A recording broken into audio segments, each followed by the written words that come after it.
کا شیشہ دھندلا کر دیا گیا تھا، جیسے مشین پھینک کر فرسٹریٹ کیا جاتا ہے۔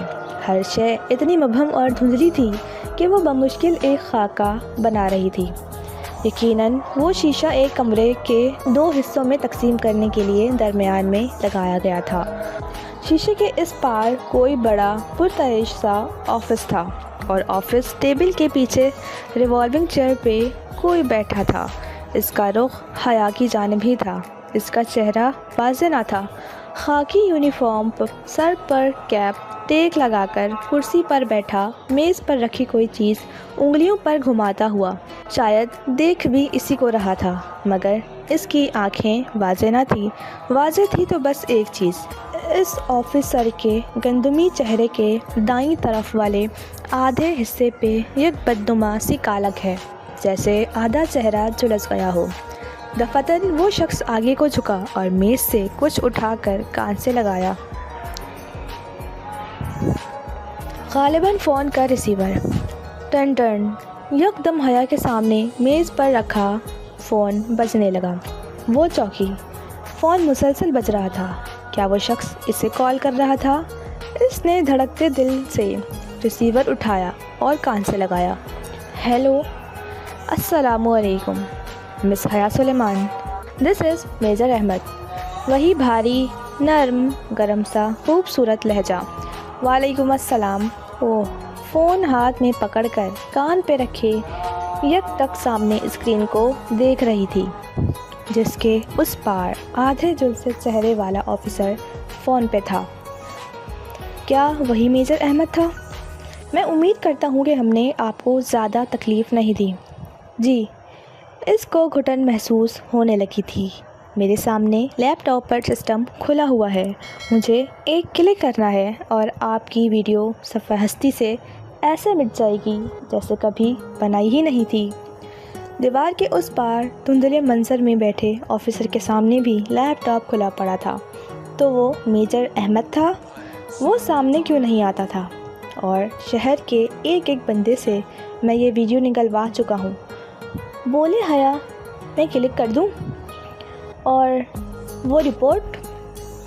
سمجھے وہ درج ہو گئی۔ اس سے لگا وہ مسکرایا تھا۔ مگر آپ نے کہا تھا کہ مجھے رپورٹ کے لیے غلط کہا تھا، ایکسکیوز بنایا تھا۔ بعض اوقات بہانے بنانے پڑتے ہیں جب مزید صبر نہیں ہوتا، سمجھی؟ فون کو جکڑا، اس کا ہاتھ پسینے میں بھیگ چکا تھا۔ یہ شخص اتنی عجیب باتیں کیوں کر رہا تھا؟ آپ کلک کر دیں، بمشکل وہ کہہ پائی۔ وہ شخص جھکا، شاید بٹن دبانے، اور پھر واپس پیچھے بیٹھ گیا۔ کر دیا۔ اوہ تھینک یو میجر احمد۔ اس کا گلا روندھنے لگا تھا۔ ایک بات پوچھوں؟ جی۔ کیا یہ ویڈیو جعلی تھی؟ نہیں تھی تو اصلی۔ تو آپ اتنی ڈر کیوں رہی تھیں؟ ظاہر ہے یہ ہماری فیملی ویڈیو تھی، اور شادیوں پر ڈانس کی ویڈیو ہم نہیں بنواتے۔ کیوں؟ وہ پے در پہ سوال کر رہا تھا۔ کیا مطلب کیوں؟ شادی کی ویڈیوز سرکولیٹ ہوتی ہیں ہر جگہ۔ کیا اچھا لگتا ہے ہمارے ڈانس کی ویڈیو پرائے لوگ دیکھیں؟ مگر پرائے لوگ لائیو تو دیکھ سکتے ہیں۔ غالباً اس ویڈیو میں مجھے ویٹرز، مووی میکر اور ڈی جے نظر آ رہے تھے۔ وہ بھی تو پرائے مرد ہیں نا۔ میں سمجھ نہیں پایا کہ اگر آپ اس طرح رقص کرنے کو صحیح سمجھتی ہیں تو ویڈیوز کے باہر نکلنے پر پریشان کیوں تھیں؟ میں آپ کے سامنے جواب دہ نہیں ہوں، وہ درشتی سے بولی۔ ٹھیک کہا آپ نے۔ خیر، ایک اور بات پوچھوں؟ پوچھئے۔ اب کہ اس کی آواز میں اجنبیت در آئی تھی۔ کبھی کوئی آپ کے لیے جنت کے پتے توڑ کر لایا ہے؟ ہم دنیا والوں نے جنتیں کہاں دیکھی ہیں میجر احمد؟ اس کے چہرے پر تلخی رقم تھی۔ تب ہی تو ہم دنیا والے جانتے ہی نہیں کہ جنت کے پتے کیسے دکھتے ہیں۔ کبھی کوئی آپ کو لا کے دے تو انہیں تھام لیجیے گا، وہ آپ کو رسوا نہیں ہونے دیں گے۔ اس کے چہرے کی تلخی سکوت میں ڈھلتی گئی۔ کون تھا اس پار؟ آپ سن رہی ہیں؟ جی وہ چونک کر سنبھلی۔ میں چلتی ہوں۔ وہ ریسیور کان سے ہٹانے ہی لگی تھی کہ وہ کہہ اٹھا، 1 منٹ، ایک آخری سوال کرنا ہے مجھے۔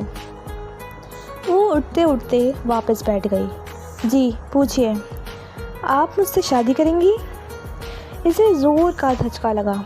وہ گنگ سی پھٹی پھٹی نگاہوں سے دھندلی دیوار کو دیکھے گئی۔ بتائیے مس حیا۔ اس کے لب بھیج گئے۔ حیرت اور شوق پہ غصہ غالب آ گیا۔ مس حیا نہیں، مسز حیا، ایک ایک لفظ چبا چبا کر بولتی وہ پرس تھام کر اٹھی۔ فون کا ریسیور ابھی تک پکڑ رکھا تھا۔ کیا مطلب؟ وہ واضح چونکا تھا۔ افسوس کہ میرے بارے میں اتنی معلومات رکھنے کے باوجود آپ میرے بچپن میں ہونے والے نکاح سے بے خبر ہیں۔ وہ نکاح جو میرے کزن جہان سکندر سے میرے بچپن میں ہی پڑھا دیا گیا تھا۔